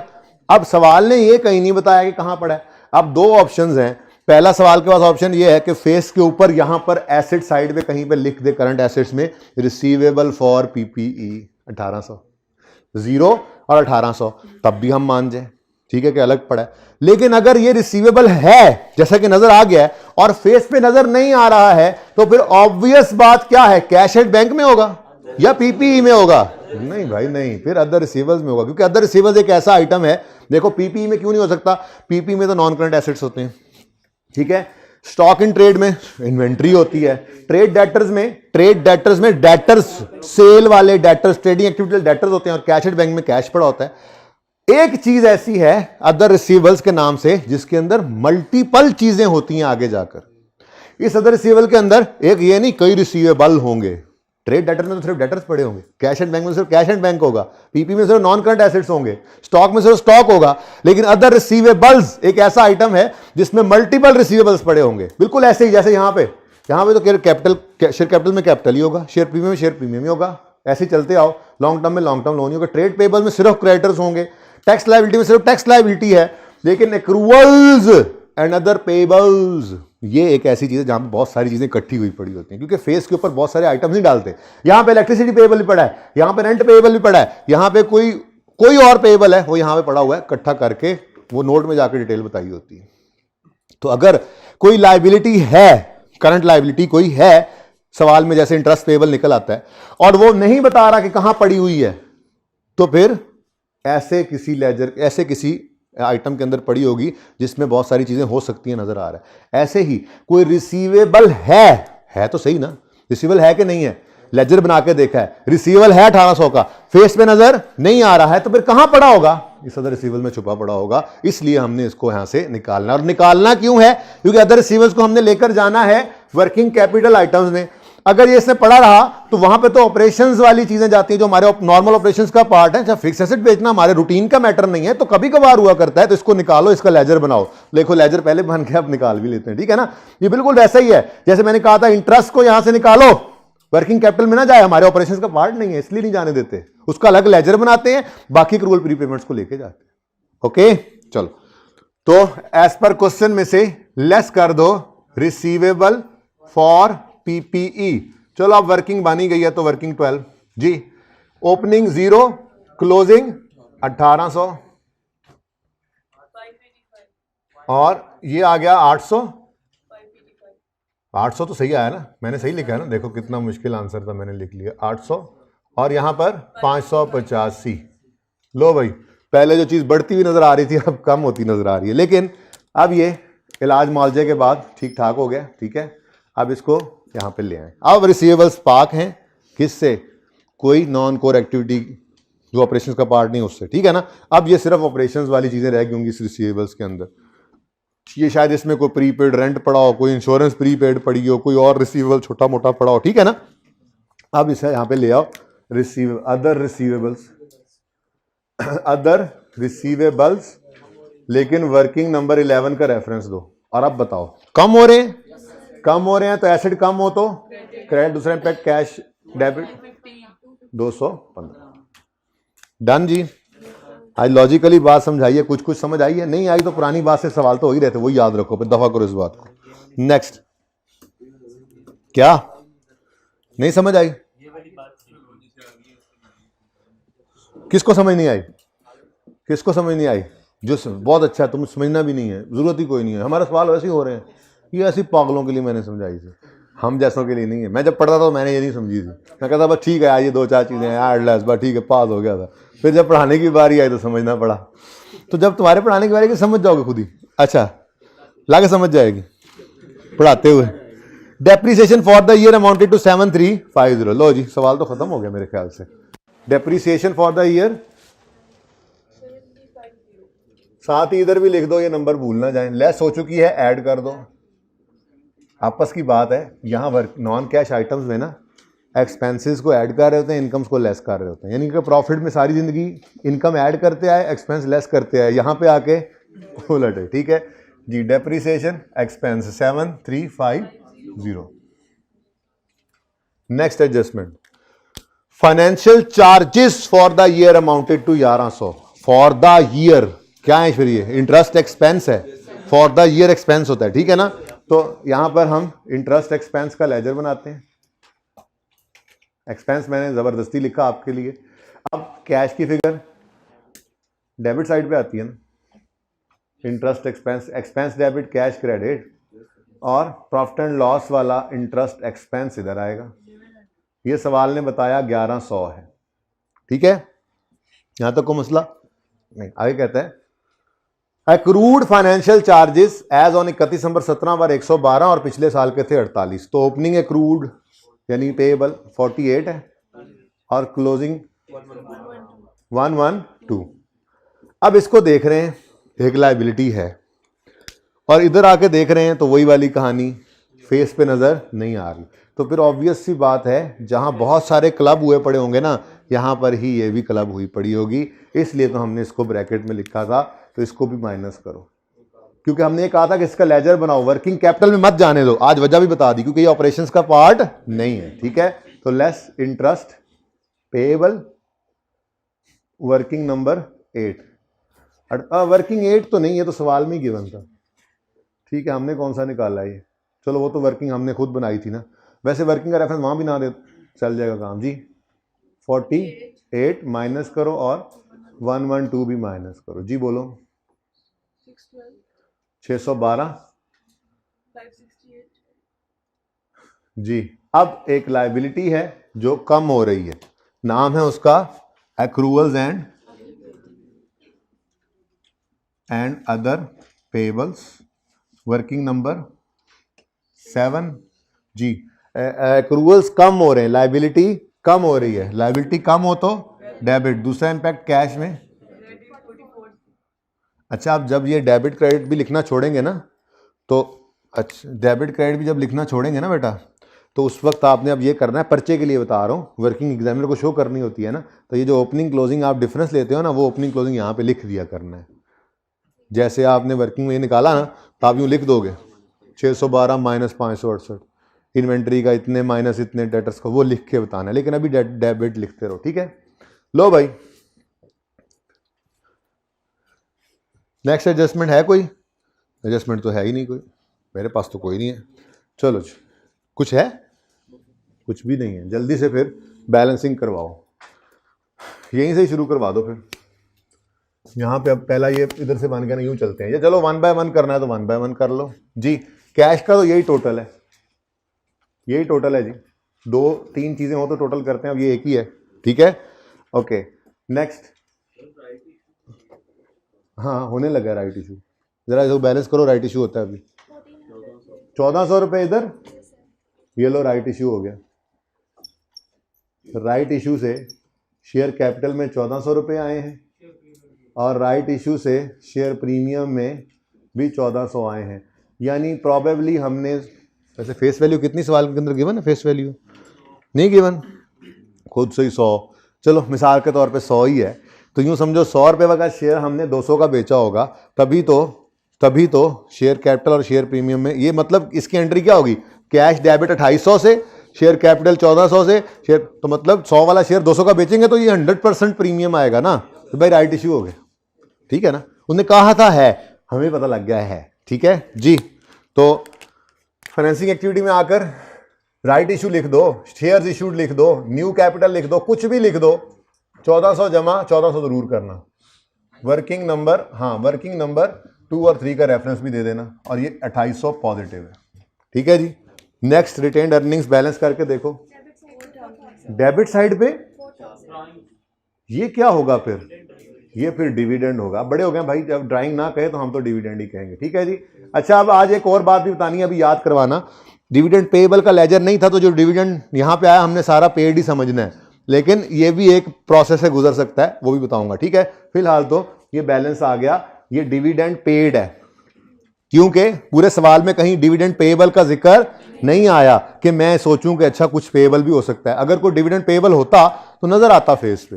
अब आप कहोगे एक्रूअल एंड अदर पेएबल में पढ़ा होगा, नहीं उसको क्लब नहीं करते, FAR 2 में जाकर पढ़ोगे ना, IAS 1 और कंपनीज एक्ट, तो वो लोग कहते हैं कि डिविडेंड पेएबल को तो फेस पे दिखाओ, अगर कोई है तो फेस पे दिखाओ, वो फेस पे ही होता, ठीक है। नहीं है तो मतलब नहीं है, या होगा तो बताएगा। डिविडेंड पेएबल नहीं है तो मतलब जितना डिविडेंड निकला है ये सारे का सारा क्या हो गया? ये सारे का सारा, इधर देखो, ये सारे का सारा क्या हो गया? पेड। ये डिविडेंड पेड है। तो अभी एक एग्जांपल बना के समझाऊंगा कि पेड ना हो तो क्या होगा। पेएबल का लेजर होगा, वहां पर चला जाएगा, वहां से फिर कैश पेड की फिगर निकलेगी। अच्छा, और ये वर्किंग नंबर कौन सी में निकला है? वर्किंग 4, ठीक है जी। आगे बढ़ो, लो भाई 3 लेजर्स हो गए बैलेंस, ये भी हो गया, ये भी हो गया, ये भी हो गया। रियल सरप्लस,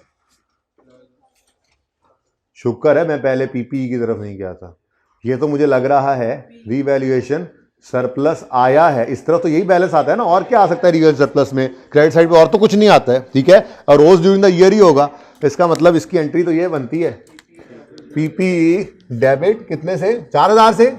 शुक्र है मैंने इधर पहले देखा, फायदा क्या हुआ, अगर मैं पहले इसको बैलेंस करता तो इस तरफ डेबिट साइड पे ये 4000 भी कैश में शामिल हो जाता, जबकि ये कैश है ही नहीं। रियल सरप्लस में को कैश आता है, बड़े बड़े एसेट को महंगा कर देते हैं, ठीक है। तो ये क्या है? Revaluation surplus. वर्किंग नंबर 5 से हमारे पास आया एग्जामिनर भाई, ओ भाई एग्जामिनर भाई, ओ भाई एग्जामिनर, ओ एग्जामिनर भाई, ये भी हो गया। नेक्स्ट, डेबिट साइड पे मतलब रीपे हुआ है, कैश ही है फिर, ठीक है जी 900 loan repaid, loan repaid. Working number 6, खुद देख लें सर, 900 नेगेटिव। लो नेक्स्ट जी, ये तो ऑलरेडी हम कर चुके, इसको भी पक्का कर दो, पूरा कर दो। कैश बैलेंसिंग 10, ये तो आपका फेवरेट हो गया ना जी। इंटरेस्ट एक्सपेंस को रिवर्स करेंगे और इंटरेस्ट पेड को माइनस कर देंगे। रिवर्स इसलिए बोलता हूं कि वहां जाके सोचेंगे माइनस हुआ या प्लस, ठीक है ना। आते आते प्रॉफिट तक जरा सुकून से बंदा सोच लेता, यहां पे आए प्रॉफिट तक आते आते इंटरेस्ट एक्सपेंस है, माइनस हो चुका होगा, ऐड कर दो। इंटरेस्ट एक्सपेंस सवाल में गिवन था कितना? 1100। लो, मुश्किल के बाद आसान सवाल करना कितना अच्छा लगता है ना। Next, cash paid, interest paid, interest paid कितना है? 10, लेकिन ये सवाल में नहीं गिवन, ये आपने खुद निकाला है वर्किंग 8 में। रूटीन का मैटर बन गया ना। अब ये सारी चीजें तो रोज ही आ रही हैं, तो एक आधी एडजस्टमेंट बरकत के लिए आ भी जाती है, समझना है, कोई मसला नहीं जी। 2795। अब टैक्स एक्सपेंस को ऐड बैक करेंगे, क्यों? ये ऐसी फिगर से शुरू किया कैश फ्लो को जिसमें से टैक्स माइनस नहीं हुआ। अगर ये पैट से शुरू होती तो ये भी ऐड होता, लाइक इंटरेस्ट, बाकी सब सेम ही था। मसला जरा ये था कि पीबीटी से स्टार्ट कर दिया, इसलिए टैक्स माइनस हुआ ही नहीं हुआ कि ऐड करें। हाँ, टैक्स पेड माइनस कर देंगे वर्किंग नंबर 9 में 95। ओके,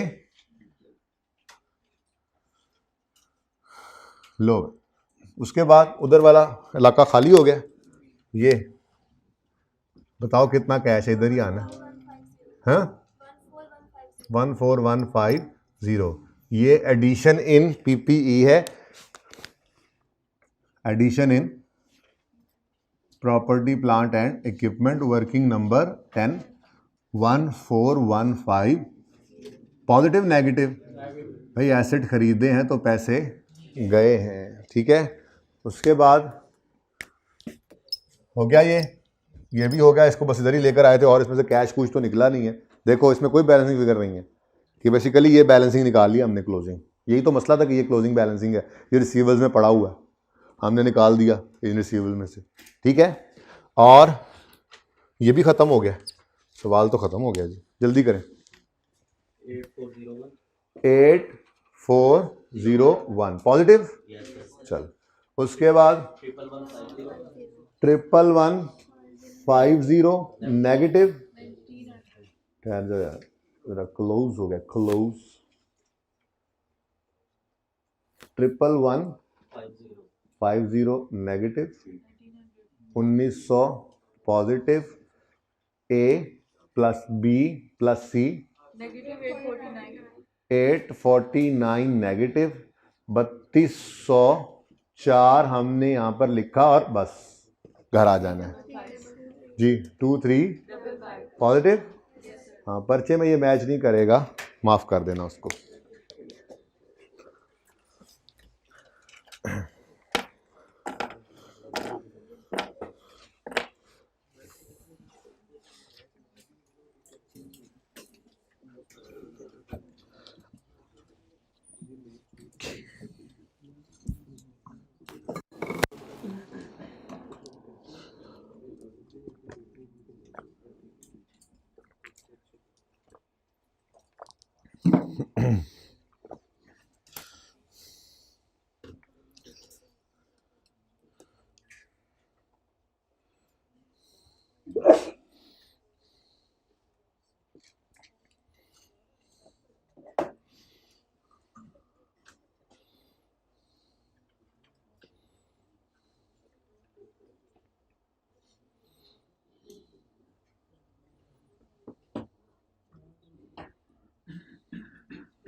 आ जाए जी, पेज नंबर 623 ओपन करें। क्वेश्चन नंबर 8 है AB एंटरप्राइजेस। ये छोटा सा एक सवाल है, पुराना सा, लेकिन इस छोटे सवाल की अहमियत तब पता लगेगी जब इसमें इस्तेमाल हुई एक वर्किंग से रीसेंट अटेम्प्ट का एक पूरा सवाल होना है, उसकी बेस पर जिसने ये सीखा होगा। तो जाहिर है उस अटेम्प्ट से पहले भी ये करवाया ही जाता था। देखो मैंने यहाँ पे लिखा भी हुआ है बिफोर पास पेपर 14। ओ एक मिनट, 14 कहीं डायरेक्ट मेथड तो नहीं है? ड्रम लिमिटेड डायरेक्ट मेथड तो नहीं है ना? नहीं, शुक्र है। मैंने इधर क्यों लिखा ये डायरेक्ट, खुद को गुस्सा कर रहा हूं मैं खुद को, और मुझे मिल ही नहीं रहा गुस्से से, बस ठीक है। बिफोर पास पेपर 14 का मतलब पता है क्या है? ये सवाल अभी करवाता हूँ, 5 मिनट का सवाल है। उसके बाद फिर इसमें से एक वर्किंग को बुनियाद बनाकर ले जाऊंगा और उस बुनियाद पे थोड़ा सा सवाल समझा दूंगा। देखो बस इस तरह से कुछ करना है और ये आपका होमवर्क है, पास पेपर 14 अभी लिख लें। एक आधा को और भी ना आ गया तो ये तो है।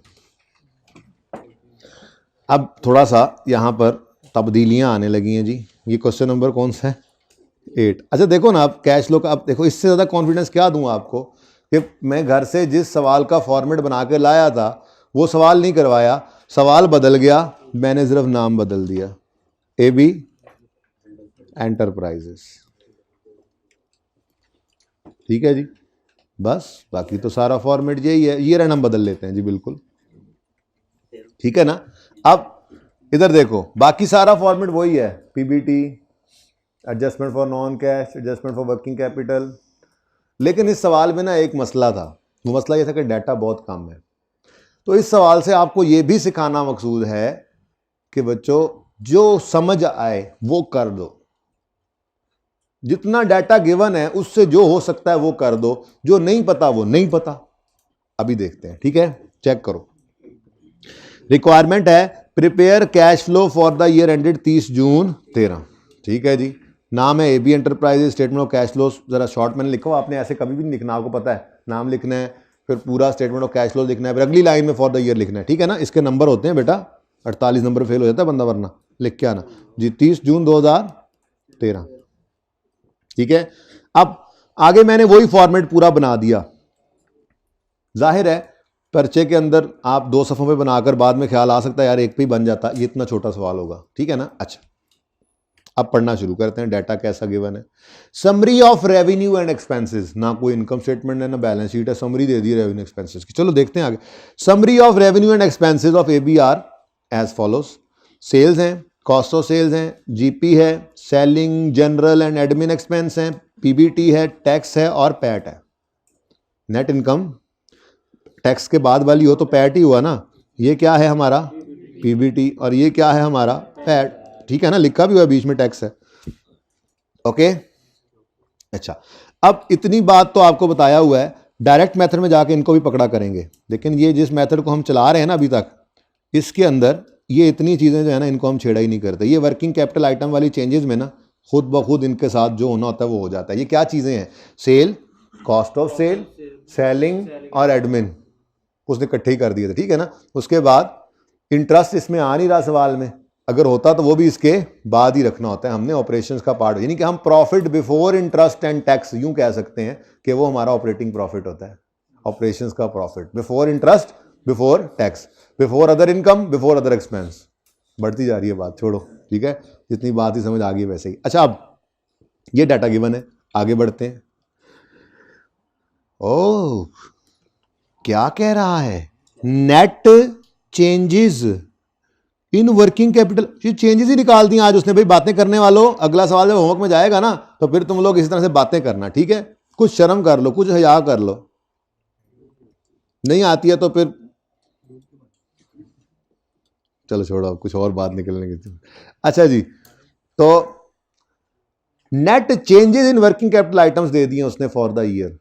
क्या मतलब वो जो हम जुगाड़ लगाते थे ना, वो जुगाड़ आज पूरा सवाल करा रहा है हमें। देखो, कैश में नेट चेंज क्या आई है, कैश डेबिट हुआ है। वैसे हम ना कैश को लेते ही नहीं थे, कैश तो कैश एंड कैश इक्विवेलेंट में आता था ना। ठीक है, तो कोई बात नहीं, देख लेते हैं। रिसीवेबल नहीं बेटा, कैश। नीचे नेट रिसीवेबल्स नेट क्रेडिट हो रहे हैं, याद आ रहा है।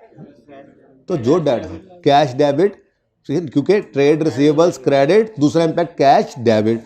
आगे बढ़े, इन्वेंट्रीज, इसने तो वर्किंग वन में जाना ना, इसलिए मैंने कहा भाई तुम तो ऐसे नाम, तुम्हें तो ऐसे बोलते ही नहीं हम। ठीक है ना। फिर इन्वेंट्रीज डेबिट और इन्वेंट्रीज डेबिट तो कैश, ये तो उल्टा आसान हो गया है जी। उसके बाद प्रीपेड, प्री पेमेंट क्रेडिट तो कैश एसेट है ना, प्री पेमेंट। अब वो ये भी सोचना पड़ रहा है एसेट है लायबिलिटी है, उसने खुद ही बता दिया डेबिट की क्रेडिट, जिंदगी सुकून में। नेक्स्ट, एक्रूअल्स डेबिट तो cash credit, trade payables debit तो कैश। इसको भी मैं स्किप कर गया बीच में, क्यों, ये लेजर वाला भाई था, ये लेजर वाला भाई था। ठीक है, ओके। तो चलो भाई, अल्लाह का नाम लेके बस सवाल खत्म हो गया। एक चीज कह रहा है डेप्रिसिएशन फॉर द ईयर 68 है, तो जो पता है बस वो तो लिखना शुरू करें। तो सवाल शुरू करेंगे PBT से। PBT है 212,000, ये देखो। अच्छा, 1000 में कर लें सवाल। PBT कितना है जी, 212। यार ये बोलने वाले को कहो यार, साथ वाला यार को मिन्नत समायत कर ले, जो साथ वाला बोल रहा है दूसरा साथ वाला मिन्नत समायत कर ले, प्लीज़ रिक्वेस्ट कर लें यार इनसे, को मिन्नत समाजत कर लें, उन्हें कहें को मिन्नत उस्ताद की भी मान लिया करो, कहो साथ उसको। अच्छा जी, पीबीटी देखो, ऊपर वाले तो इग्नोर करने थे ना, पीबीटी उठा लिया। अब इनकम टैक्स एक्सपेंस है तो टैक्स का क्या बनाते हैं हम, लेजर, यहां बना लेते हैं जी, कितना साइज हो, सही नजर, तस्वीर सही खिंच जाएगी ना। ओके जी, ये क्या है जी, इनकम, दो लेजर एक लेजर बनना है सिर्फ, इनकम टैक्स एक्सपेंस, ठीक है, टैक्स एक्सपेंस, लेकिन इसी में पेएबल डालते हैं, आपको पता है हम। बहरहाल फिलहाल तो कैश डेबिट साइड पे आता है और टैक्स एक्सपेंस जो है वो क्रेडिट साइड, वो जो प्रॉफिट एंड लॉस वाली फिगर होती है, ठीक है, ये उसकी बात हो रही है। अच्छा बेटा, अच्छा जी, तो 90 रुपए का इनकम टैक्स है, 90, ठीक है। उसके बाद अगली चीज है पैट, ये कहां जाता है, रिटेन्ड अर्निंग्स का तो ना मुझे डाटा गिवन है, ना ओपनिंग ना क्लोजिंग, ठीक है, तो फिलहाल तो ये अपनी जगह पे ही अब पड़ा रहे, इसका क्या करना हम, चलें आगे। जो डाटा नहीं है नहीं है, नहीं है सो नहीं है, सवाल को नहीं छोड़ना, ये अहम बात है, सवाल करना है, जितना हो सके, जो हो सके कर दो। जवाब नहीं समझ आ रहा कैसे निकलेगा, छोड़ो यार, जो ये जो मैंने अभी बातें की सारी तो समझ आ रही है ना, जो सी चीज जहां जाती है फौरन बनाओ, शुरू करो अल्लाह का नाम लेकर, ठीक है। अब आते हैं हम आगे, यहां पर ये दो वर्किंग वन और लेजर वाले को छोड़ के बाकी के मुफ्त नंबर ले लो जी। ट्रेड रिसीवेबल्स क्रेडिट हुए, ट्रेड रिसीवेबल्स ये वर्किंग कैपिटल आइटम्स में हम आ गए, trade receivables credit, trade receivables credit वो कह रहा हुआ है, तो फिर कैश को क्या कर दो, डेबिट। अमाउंट भी गिवन है आज तो सवाल में, 74 पॉजिटिव आ गया, ठीक है। नेक्स्ट, इन्वेंट्रीज हो रही हैं डेबिट, 105 से इन्वेंट्रीज डेबिट, तो कैश हमें ना सोचने की जरूरत है, कितना जी, 100, ना हम सोच रहे हैं कि ये एसेट है, ना सोच रहे हैं लायबिलिटी है, ना बढ़ रहे हैं, ना उसने बता दिया डेबिट, तो हम भी वही कर रहे हैं, डेबिट इन्वेंट्री तो क्रेडिट कैश। नेक्स्ट है जी prepayment credit, prepaid expenses लिखा हुआ है, prepaid expenses, prepaid expenses credit तो कैश डेबिट, कितने से बच्चों, 6000 से, 6 से। और लास्ट है accrued expenses, accrued trade payables भी है, एक्रूड एक्सपेंसेस डेबिट हो रहे हैं, एक्रूअल्स हैं, हमें क्या सोचने की जरूरत है कि एसेट है कि लायबिलिटी है, एक्रूअल्स हैं, उन्हें जो लिखा वही लिखो, एक्रूड एक्सपेंसेस जी। याद है मैंने कहा था ये एक्रूअल का लफ्ज़ बड़ा खतरनाक है, ये इनकम के साथ लगे तो रिसीवेबल का मतलब देगा, एक्सपेंस के साथ लगे तो पेएबल का, तो एक्रूड एक्सपेंस पेएबल, लेकिन हमें क्या, हमें तो उसने कह दिया डेबिट क्रेडिट, वही सोचते थे हम यहाँ से। तो एक्रूड एक्सपेंसेस क्या हो रहे हैं जी, डेबिट 15 से, तो कैश क्रेडिट हो जाएगा 15 से। उसके बाद लेजर वाले को छोड़ो और आखिरी है trade payables, trade payables debit हुए। अब देखो कितने नंबर का सवाल है, तो बस 3-4 तो आ भी गए, तो 90 रुपए से ट्रेड पेबल्स क्या हुआ है, डेबिट और कैश क्रेडिट, कोई चक्कर ही कोई नहीं, पता लग ही नहीं रहा कोई एडजस्टमेंट फॉर नॉन कैश है कि नहीं है, अभी तक सिर्फ पीबीटी मिला हमें। और उसके बाद अब अगली बात, यहां पर कैश एंड कैश इक्विवेलेंट की वर्किंग बना लेता हूं मैं, वैसे तो वर्किंग वन होती है, वर्किंग वन ना यहाँ ज़रा तंग सी लग रही है, वैसे तो तंग ही है, एक ही फिगर है, लेकिन मैंने थोड़ा सामने करके बनाना चाह रहा हूँ, सामने करके, आमने सामने। तो कैश एंड कैश इक्विवेलेंट, तुम कहाँ से हो, कौन से इलाके से हो, हैं, अच्छा फिर ठीक है, मैंने समझा शायद और किसी पासे दे, समझ आ गई साड़ी जबाना दी। ओके जी, कैश एंड कैश इक्विवेलेंट, और बाकी कुछ नहीं है इस सवाल में, अब बाकी कुछ है नहीं, अब क्या कर सकते हैं, बाकी कुछ है नहीं, क्या कर सकते हैं, बस और कुछ नहीं बनाना है ही, कुछ नहीं तो बनाएंगे क्यों, ये नंबर भी उड़ा दो। ले जी, ये हमारे सवाल के अंदर मैक्सिमम जो डाटा था वो हमने लिख दिया है, इसके अलावा हमारे पास अब कुछ, हाँ एक चीज़ रहती है, कैश, कैश डेबिट हुआ है 32 से, डेबिट हुआ है 32 से, ये नहीं देखना, हमने लेना होता है ओपनिंग क्लोजिंग। मैं पहले समझाता हूं टैक्स से, ज़्यादा अच्छा समझ आ जाएगा। टैक्स हुआ है डेबिट, टैक्स पेबल हुआ है डेबिट, डेबिट का मतलब पेएबल डेबिट हुआ है मतलब, पेएबल डेबिट हुआ है मतलब कम हुआ है। मैं अगर यूं लिखूं कि पेएबल था 28 और पेएबल हो गया है 0, 28 ही था ना, 28 ही लिखा हुआ है ना, तो ये बात समझ आती है? आपको कहाँ समझ आएगी? आप एक काम करें, आप एक काम करें मेरे बच्चों, आप मुझे कैश की फिगर बैलेंसिंग निकाल के दिखाएं ज़रा कितनी है। कैश बैलेंसिंग निकालें, कितना आता है जी? हाँ 118। अच्छा, अब आप कह रहे हैं ये क्या किया आपने? मैं कह रहा हूं, वो कह रहा था इंटरेस्ट पेएबल लायबिलिटी 28 रुपये से डेबिट हुई है, मतलब कम हुई है। तो मैंने यहां पर कहा 28 ओपनिंग था, क्लोजिंग 0 हो गया। आप तो ये बात मान नहीं रहे। मैंने कहा कोई बात नहीं, आप ऐसा करो, आप 128 कर लो और इसे 100 कर लो।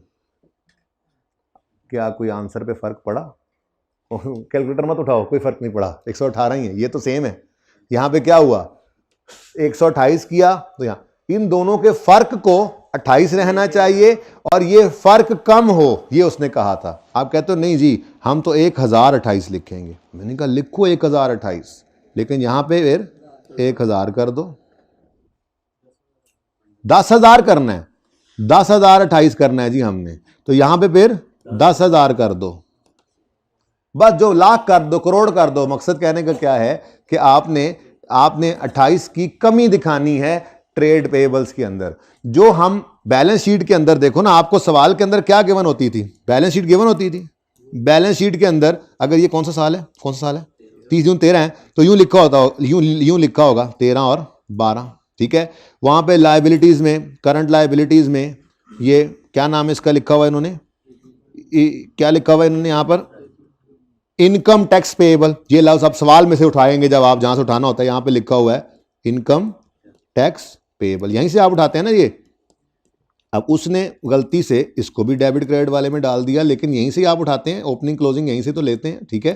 तो ये इस तरह से आपके सामने क्वेश्चन, ये क्वेश्चन है, ठीक है ना, ये आपके सामने क्वेश्चन है, क्वेश्चन की बैलेंस शीट है, इसके अंदर यूं लिखा हो 128 और 100, तो आप क्या कहोगे उसको? अगर ये वर्किंग कैपिटल में डालते हो आप क्या कहोगे जी? 28 रुपए से पेएबल कम हुआ, पेएबल डेबिट हुआ, तो यही उस बेचारे ने लिखा हुआ था, ठीक है ना। अब मैं यही कह रहा हूं कि आप इसको ज्यादा बेहतर नहीं है कि गलत अजम्पशन लेने की बजाय, इसमें आपने क्या किया पता है, आपने 100 दोनों तरफ ऐड किया है, उसकी बजाय ज्यादा बेहतर सबसे बेस्ट क्या है, आप 1028 करो, 1,28 करो, इधर फर्क 28 का रखना है। ओपनिंग में 28 ज्यादा होना चाहिए क्लोजिंग से, बस फिगर जो मर्जी अज्यूम कर लो। तो फिर अज्यूम क्यों करें खामखा, अजम्पशन लेने की कोई जरूरत नहीं है फजूल में, सिर्फ ये अज्यूम कर लो। यानी इस तरह से लिखा होगा बैलेंस शीट के अंदर, तो उसने कहा अच्छा इनकम टैक्स पेएबल एक लायबिलिटी है, ये कम हुई है 28 से, तो लायबिलिटी कम हो तो लायबिलिटी डेबिट, तो लायबिलिटी कम हुई तो लायबिलिटी डेबिट, ये इस तरह से लिखा हुआ था। समझ आई है बात?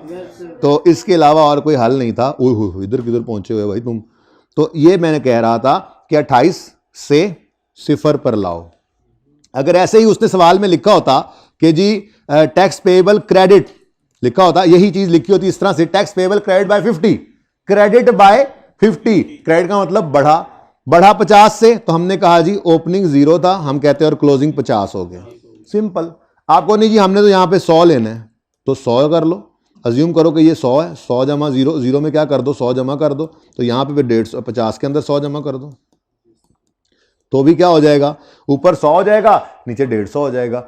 बात वही रहेगी कि लायबिलिटी कम हुई है 50 से या बढ़ी है 50 से, जो उसने लिखा हुआ है। तो भाई हमारे सवाल के अंदर तो उसने लिखा हुआ था कि लायबिलिटी कम हुई है 28 से। अगर इस तरह से लिखता कि लायबिलिटी बढ़ी है 50 से, तो वो क्रेडिट लिखा होता 50, तो हम फिर इस तरह से कर देते, ओपनिंग 0 क्लोजिंग 50 के, बढ़ गया, ओपनिंग से क्लोजिंग तक आते हुए बढ़ गया, क्योंकि बैलेंस शीट से उठाते हैं ना ओपनिंग क्लोजिंग।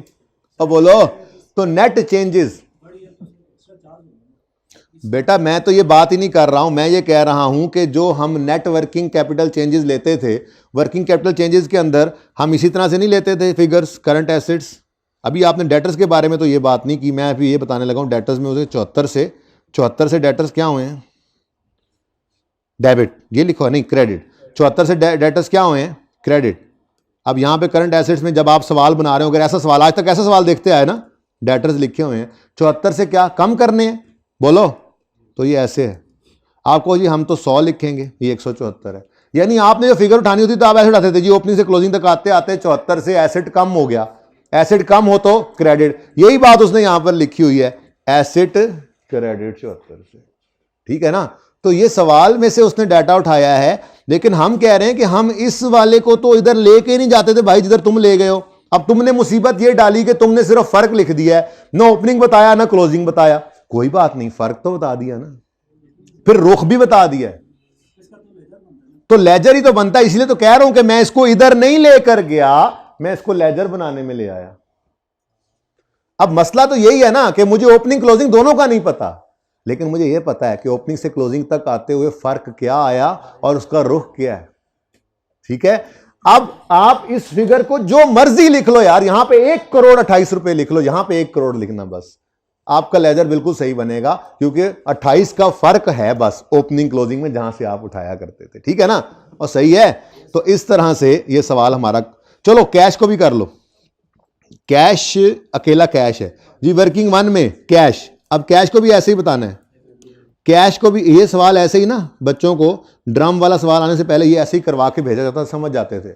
ड्रम वाला सवाल सारा इस एक लेजर की बुनियाद पे जो ये कॉन्सेप्ट दिया जाता है ना, सारा सवाल इस पे हुआ था, ठीक है। अभी दिखाता हूं जी कैश के बारे में क्या कह रहे हैं। 32 से बढ़ा, 32 से बढ़ा, मैं यहां पे बनाने की कोशिश करता हूं जी, कैश लिखा हुआ है, वो कह रहे हैं जी 32 ओपनिंग से क्लोजिंग तक आते हुए 32 से बढ़ गया, तो यूं कहेंगे 0 से 32। लेकिन अगली बात, वो जो मर्जी कर लो, हम 0 या ज्यूम करेंगे, खाम खा 100 क्यों लें, खाम खा 100 क्यों लें। मैं ये कह रहा हूं कि आप अजम्पशन क्यों लें 100 की, जब काम चल रहा है तो। अब इधर देखो, अब ये भी ऐसा ही है जिसको हम क्या कह रहे हैं, ओ अल्लाह के बंदे, माना कि तुम्हें डेटर को लेकर जाना चाहिए था वर्किंग कैपिटल में, माना कि तुम्हें जो है वो एक्रूअल प्रीपेमेंट्स को लेकर जाना चाहिए, क्रेडिटर को लेकर जाना चाहिए था, हम भी ले गए हैं, हम भी ले गए हैं इनको, लेकिन ये कैश वर्किंग वन में जाता था और ये टैक्स का हम लेजर बनाते थे। तो इसलिए जो उसने किया ना, वो तो उसने यही किया, opening closing difference, opening closing सारों का लेके वहां लिख दिया, लेकिन हमने अपने मतलब वालों को अलग कर लिया है। हम टैक्स वाले का लेजर बना चुके हैं, हम कैश वाले को ऐसे ही उठाकर यहां पर लिख रहे हैं 0 और 32, बस जी ये टोटल था। सवाल हमारा खत्म हो गया जी। क्या हुआ है? अच्छा कम हो रहा है, मैं देख के आऊंगा पहले। ट्रेड रिसीवेबल्स क्रेडिट हुए हैं यानी कम हुए हैं, ठीक है। तो ट्रेड रिसीवेबल्स क्रेडिट हुए हैं, कम हुए हैं 174 से, 174 में क्यों लिख रहा हूं, 74 है ना, 74 से 0, ठीक है। तो ये इस तरह से उसने डिफरेंस समझ आ गई है ना, उसकी अप्रोच समझ आ गई। हमने लेकिन अपना काम करना है, हम तो इसका लेजर बनाते थे, हम उठा के ले गए इसको लेजर में, इसको हम कैश एंड कैश इक्विवेलेंट में रखते थे, ले गए वहां पे, ठीक है। अब हमारा सवाल खत्म हो गया जी, हमारा सवाल खत्म हो गया। ये फिगर हमने बैलेंसिंग पहले ही निकाल ली थी, और मैंने कहा ये जो मर्जी करते रहो ओपनिंग क्लोजिंग फिगर्स में, बस 28 का डिफरेंस हो और रुख ये हो कि 28 से कम करना है, क्योंकि उसने यहां से जब उठाया था तो ऐसे ही किया था, ओके। अब कैश पेड, टैक्स पेड यहां पर कितना आ रहा है 118, बोलो ये वर्किंग नंबर 1 है, 2 है, वर्किंग 2 और 3, ठीक है। 1 फिर कौन सी है, अच्छा इसको वर्किंग 1 ही को फिर अपनी जी, वर्किंग 1 ये वर्किंग 2 में आ गया। देखो अब कुछ भी नहीं है हमारे पास, यहां पे नहीं है इंटरेस्ट पेड तो मत लिखो, टैक्स डिविडेंड पेड नहीं है तो मत लिखो, यहां पे कोई वर्किंग कैपिटल आइटम्स नहीं है तो मत लिखो, हमें इससे क्या, ठीक है। अच्छा डेप्रिसिएशन है, सॉरी एक नीचे भी चीज पड़ी थी याद आया, depreciation for the year amounted to, हमें फिक्स एसेट का लेजर तो उसने नहीं कहा कि बनाओ, तो बस माजरत के साथ फिर और कुछ नहीं कर सकते, बस ये कर सकते हैं कि हम ऐड कर दें, प्रॉफिट तक आते आते डेप्रिसिएशन एक्सपेंस माइनस हो जाता है तो ऐड कर देते हैं 68 पॉजिटिव, और कुछ भी नहीं है जी, बस ये सवाल खत्म। मुझे बताओ कैश जी,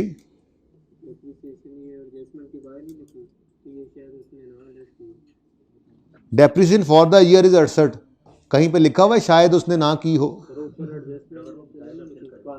बेटा, कहीं डेप्रिसिएशन वर्किंग कैपिटल के चेंजेस में आती थी, डेप्शन कहीं बैलेंस शीट के फेस पे आती थी, ये तो सारे बैलेंस शीट के आइटम्स ओपनिंग क्लोजिंग के डिफरेंस। डेप्शन पहले कब आती थी ओपनिंग क्लोजिंग के डिफरेंस के साथ, डेप्शन तो वैसे ही लेजर के अंदर पड़ी होती थी, ठीक है ना, अलग से ही बताई होती थी। अभी हर सवाल में अलग से बताई होती थी, फेस पे नजर नहीं आती थी, जितने सवाल हम मुश्किल वाले कर रहे हैं। आपने उसमें तो ये नहीं कहा कि हो सकता है ये डेप्शन ना आई हो, कहीं नजर आती थी मुंह पे? मेरा तो ख्याल है जुनेद वाले सवाल के बाद 230 की डेप्शन जब वहां पे आई तो उसके बाद कभी नजर ही नहीं आई, ना फेस ऑफ इनकम स्टेटमेंट ना बैलेंस शीट, और हमेशा अदर कहता था कि ये डेप्रिसिएशन है। तो ये वैसे ही है, हुआ पड़ा है सब कुछ सही सही, कैश फ्लो का सवाल है, ठीक है ना, जब तक गलती कहे ना। तो ये पहले भी ऐसे ही होता है, हमेशा से ऐसे ही हर सवाल में हो रहा था, ठीक है, ओके। अब भाई सवाल अभी बैलेंस हो जाएगा, तुम रिलैक्स हो जाओगे। बताओ जरा टोटल 150 पॉजिटिव, इधर देखो यहां पे कुछ नहीं है, यहां पे कुछ नहीं है, तो बस कुछ नहीं है तो कुछ नहीं है ना, सवाल में नहीं है डाटा, छोड़ो जान छोड़ो उसकी। और एबीसी कितना आ गया 150, उसके बाद गड़बड़, अब सही है, अब सही है 32, मैं भी कहूं गड़बड़, 32 और 0 कितना आ गया 32, अब ऐड करो इसमें 0 तो बराबर हो गया, सुभान अल्लाह। अच्छा आप सुनो, इसकी पिक्चर लो, लेकिन अगली अहम बात सुनो, जो ड्रम वाला सवाल है ना जी, ड्रम वाला सवाल,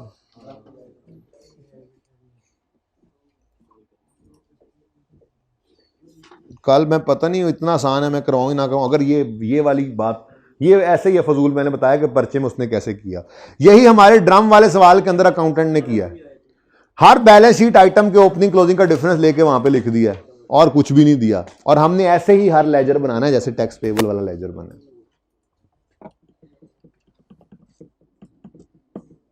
फीडबैक है? ओह माय गॉड, मैंने तो 9 बजे का टाइम दिया था इनको, है ना, तुमने बताया ही नहीं। चलो जी अब सुनो सुनो सुनो, आखिरी बार इसको देख लो, सिर्फ मसला क्या है 14 में, इधर देखो, द अकाउंटेंट ने प्रिपेयर किया है ये कैश फ्लो। अब इसमें उसने सारे ना इंक्रीज डिक्रीज लिखे हुए हैं, ओके, और नीचे वो यही कह रहे हैं यहां पर कि उसने ओपनिंग क्लोजिंग का डिफरेंस लेकर ये इंक्रीज डिक्रीज लिखे हैं। आपने हर लेजर को ऐसे बनाना है, जैसे देखो उसने कहा रिटेन्ड अर्निंग्स हैं, अब आपने नेचर जेन में लानी है, क्रेडिट नेचर है, वो कहता है जी इंक्रीज है 1360 से, तो कैरी डाउन 1360 लो, ब्रॉड डाउन 0। हर लेजर ऐसे ही बनाना है, लेजर वाला लेजर में और बाकी जहां जाना है वहां पर। तो ये पूरा सवाल उस एक लेजर की बुनियाद पे होना था। मुश्किल सवाल बन जाएगा अगर आप ध्यान से नहीं करेंगे, इंपॉर्टेंट सवाल है, ये आपका होमवर्क है, और क्लास वर्क वाला सवाल रिवाइज कर लीजिएगा। अल्लाह हाफिज।